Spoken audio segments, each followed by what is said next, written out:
Okay, and welcome. Today we're going to be looking at my private site, but this time we're going to take a look at my private site public pages 2.0,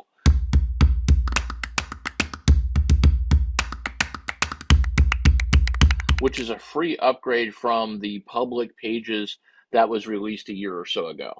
So this changes a lot. And to demonstrate this, I'm going to show you the basics of my private site and how Public Pages changes it. And then what I'm going to do is show you what Public Pages 2.0 does to make this all very interesting. So let's get started with a look at a basic website. And I'm going to use this sort of developer software product oriented website structure as an example. And the color codes will help you kind of see the sections as we work through the site. But basically, you've got a home page with a password reset page, and you have four areas. You have a product info area with features, benefits, and user quotes. You have a pricing area with like free trial, freelancer pricing, departmental pricing, and enterprise pricing. You've got developer resources with something like a coding API, video examples, sample code, developer support, and then you have the typical about privacy policy and contact us. And what we're going to look at is what parts of this we want to make available to the public and when. So let's get started with that. And I'm going to switch this out and bring in my private site initially. And let's take a quick look at the plugins. So we have a couple of installed plugins right now. We have the My Private Site plugin installed, and then we also have a background color plugin. And you remember that those columns I showed you, those areas of the website have different colors. This slick little plugin changes those colors for you. It's available on the WordPress repository. So if we go into My Private Site right now and we go to Site Privacy, you'll see that the site is not private and enable login privacy is turned off. And what I'm going to do is to be able to demonstrate controlling the site and then viewing the site, I'm going to come into the site using Safari in an incognito page so that you can kind of see what's protected and what's not. So in this variation of the site, I can move from page to page. And as you can see, the colors are changing because I'm in different sections. And I can get around the site. So, and I'm still not logged in. So let's take a look at what happens when we turn on site privacy. Now, anybody who's been using my private site for a minute has seen this, but let's just go ahead and turn it on for anybody who's new. So I'm going to enable login privacy. I'm going to save the privacy status. And I'm also going to come over here to the home page tab, and I'm going to make sure that the home page is accessible, but everything else is not. And then we'll come back. I can probably leave that there. Let's come back to Safari. And now let's take a look at product info. And you'll notice you have to log in to get to product info. And let's go back and let's look at pricing. And again, you have to log in to get to pricing and so forth. Even the menu items, if you want to get to sample code, you have to log in to get to sample code. The only thing that you don't have to log into is the home page. Even the about page is blocked. And that is the basics of my private site. My private site on its own, let's switch that off for a second, on its own basically allows you access to the homepage or you have to log in. So, now we're on the homepage, and if I hit refresh, now I even have to log into the homepage. And I'm using an incredibly powerful password called demo. And there we're in the home page. And now that we're logged in, we can go to all the pages that we were looking at before because we're now logged in. So I'm going to log us out again. And this time, let's take a look at turning on public pages.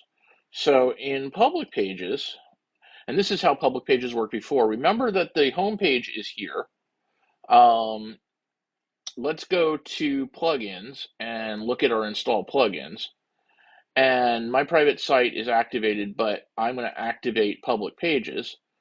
Public pages is now activated, and when I go back to my private site, first off, site privacy, we still have enabled login privacy, but you'll notice that that homepage tab now says public content. And you can set your by the way, when you install this, you want to go to the licensing tab and put in your license. So let's take just a quick look at this again, because this tab is going to be really important. So when I turn off public pages, that tab is the homepage tab. And when I turn on public pages, that tab is the public content page. Now that tab changed, the name of that tab changed between My Private Site 1 and My Private Site 2, and you'll see why in a few minutes. Right now what we have is we want to be able to allow certain pieces of content to be public. So let's take a look at our PowerPoint again.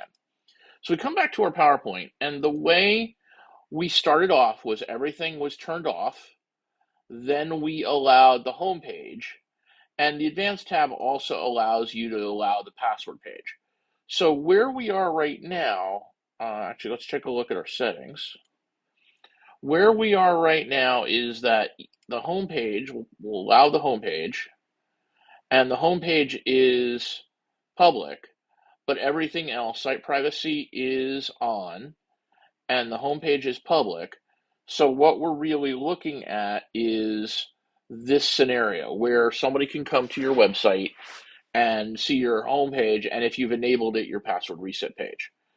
And what My Private Site will allow you to do is add another page to be visible. So for example, the Contact Us page. So let's go back to, let's first verify that you can't get to anything but the home page. I'm going to come in here and get rid of all this junk and just bring us back to the main page. So here we're at the demo page. We're on the home page, but we can't get to the About page. We can't select the Contact Us page, but let's assume we wanted to make the Contact Us page available. So what we would do is we would come in here. We would, actually what I would do, it's a little easier this way, is turn off site privacy for a sec, and I'll show you why in a second. It's just easier to find the actual page we're looking for. So now I'm going to come to the Contact Us page and grab that URL and go back to the home page. And let's go back here to our public content. Let's enable login privacy again. Go to public content, and I'm going to add a public URL. So that URL is public, demo, local, about, contact us. And I'm going to save that as a public page. And you can see it's down here now, and it's saved as a public page. And it also tells you that the home page is public. So if I come back to our demo and I refresh, we still can't get to pricing. We still can't get to about, but we can now get to the Contact Us page, as you can see. So we've enabled the visibility of the Contact Us page. Another thing that Public Pages allows you to do is it allows you to enable a set of pages. So for example, we've enabled Contact Us to be visible. We can now enable the entire area of My Private Site, which is the product info section. So this time what I'm going to do is I'm going to come back, and again, I'm just going to cheat to grab the URL. So I'm going to turn off site privacy for a second. Usually what you would probably do is you would grab these URLs ahead of time because it's a lot more efficient that way. And you'll see I'm here on the product info page, our green section, and you can see this demo local product info. Now notice that if I'm on benefits, my URL changes to product info / benefits, and if I'm on user quotes, it changes to product info user quotes. So everything begins with product info. So I'm going to come up here and just grab product info. I'm going to copy that, and I'm going to come back to our dashboard. I'm also going to turn on login privacy again. I'm going to come back to our dashboard, and I'm going to make product info visible or public. And what I'm going to do is with this check mark, any URL that begins with the above prefix will be public and visible. So now I'm going to do this, and we have two things. We have public URLs, which is the contact us page, and we have public prefixes, which is anything in that area. So with that, what I'm going to do is we'll come back to Safari again, and now let's go to home. Again, we can't get to certain pages, right? But we can get to everything in product info. We can get to the features, we can get to the benefits, and we can get to the user quotes. And so what we've done is we've used public pages to turn that sequence on. And that is effectively what Public Pages has done for the past year or so. You can come in and you can add as many of these individual pages and as many of these prefixes as you want to basically sort of open up essentially views into your website. But now we're going to look at Public Pages 2.0. But first, let me tell you that I'm introducing a new concept, which is the privacy mode. And what you've been working with so far, what we've shown is the site is private and some pages are public. And so you can see that here, right? You can see that the whole site is private. You can't get into pricing or developer activities or even about, but there are some pages that are public. And that has been the default mode of my private site. You are here, the site is private, but there's a page public. And if you were in the control panel for this thing, you would look at it and go, okay, public pages and prefixes. This section contains a list, and there's the list of things that are visible. Okay, so this is a list of pages that are made public, even though the entire site is private. And that's why this is called public content, because this is the content that is public. All right, so let's change this up. This is what's really cool. This is something I've wanted to do for quite a while and finally was able to implement it. And that is to be able to switch with Public Pages 2.0. Now, let me also mention again, I don't know if I mentioned this at the beginning, but Public Pages 2.0 is a free update to Public Pages. So if you have a current Public Pages license, you get a free upgrade to Public Pages 2.0. So this is a whole big new feature with no additional cost. Okay, so now let's take a look at it. And this time we're going from the privacy mode of the site is public and some pages are private. So let's switch back here for a second. This is the site is private, but some pages are public. This is the site is public and some pages are private. So let's take a quick look at what that would mean in our next slide. The site by default is public, but you can lock out certain pages or certain sections from being visible. And the reason for this, I mean, you could go ahead and sort of accomplish the same thing with the previous version of Public Pages, but if you added a new page, it would by default become private. It wouldn't allow you to grow a section or lock out an area and still have the rest of the site visible. So, when my private site came out, its purpose was to basically block off the site from the public so you could do whatever work and share with a few people, and that was it. But this allows you to create essentially a site that has a private area, but most of it's public, as opposed to the previous version, which allowed you to have a site that had a public area, but most of it was private. And this switching back and forth gives you a lot of options. Let me show you that this is controlled. This is controlled by the Site Privacy tab, and we now have this new Site Privacy mode. And you notice that we started off with Site Private, some pages public, but you can switch to Site Public, some pages private. So let's go back and take a quick look at our public content at the moment. Our public content right now is Contact Us and the product info. So if I switch this to Site Public, some pages private, well, actually, before I switch it, I haven't switched it yet. Let's keep it here. Let's recap and go back to the page. And remember that you can't get to pricing or you can't get to anything in developer resources. and you can't even get to the About page. You can only get to the Contact Us page and the product info pages, okay? So keep that in mind because we're about to flip that. When we turn the switch, the product info pages will become inaccessible, as will the contact page, and everything else will be public. So we'll come back over here and we'll take site private, some pages public, and switch it to site public, some pages private. Now notice the content, the tab up here too. So now that tab changes to private content. We still have the same settings. So we still have contact us and product info. But you'll notice that the homepage lockout isn't there because the homepage is by default public in a public site.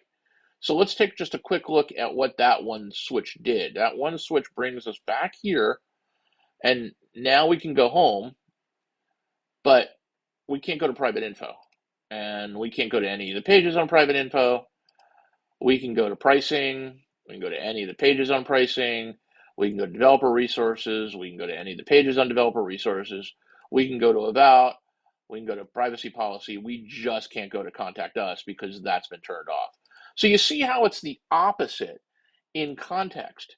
So let's actually take a look at implementing that with this grid here. What we're going to do is we're going to block out developer resources and block out departmental pricing and enterprise pricing and leave the rest public. And this is what you would see with a sort of a typical product launch site. So let's come back to the demo tab and let's briefly turn off login privacy so that I can get those page URLs. Let's come back to private content, and I'm going to make that page public, and I'm going to make that page public so that we're starting fresh.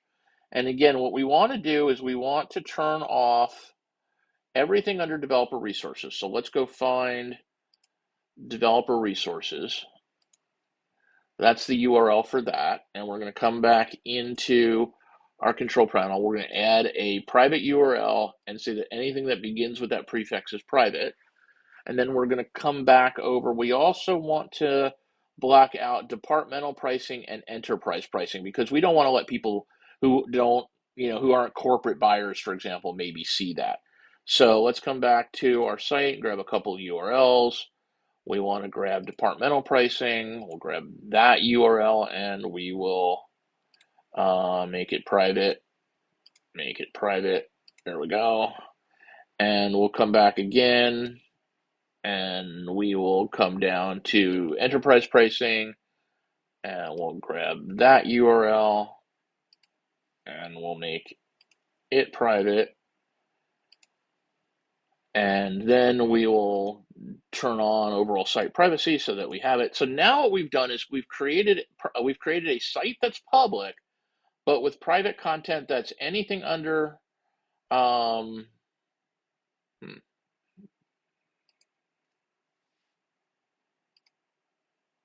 we go. Anything under developer resources is private, and enterprise pricing and departmental pricing are private. So let's test that out. We'll come back over here. We'll come back to home. We can come to product info and look at anything we want. We can come to pricing and look at a free trial and a freelance thing. But if you want departmental pricing, you have to have a password. If you want enterprise pricing, you have to have a password. And likewise, if you want any of the developer resources at all, you have to have a password. Okay, so let's switch back to our PowerPoint because it will sort of show you these concepts for a minute here. So, okay, so here we're looking at this model, right? This model is the original one, which is the site is private and some pages are public. The new option gives you the ability to set site public and some pages private. Now, you can't have both happening at the same time on the site, obviously. It's either one or the other. But by being able to do this, you can do an awful lot of interesting things that either would have been tedious in the version 1 site private, some pages public version, or would have been impossible as the site grew and changed. And so this allows you to be able to do that very easily. So let's pop back over to our settings And remember that really the only thing that needs to be done here is you're just flipping this switch from site public, some pages private, to site private, some pages public, and then you're specifying either your private content or your public content. And that, ladies and gentlemen, is the new 2.0 release. Let me get the great slide here because I just want to show it to you. That is the new Public Pages 2.0 release. My name is David Gortz, and I'm the developer of this stuff, and I hope you have a great day. Thanks a lot, and enjoy Public Pages 2.0.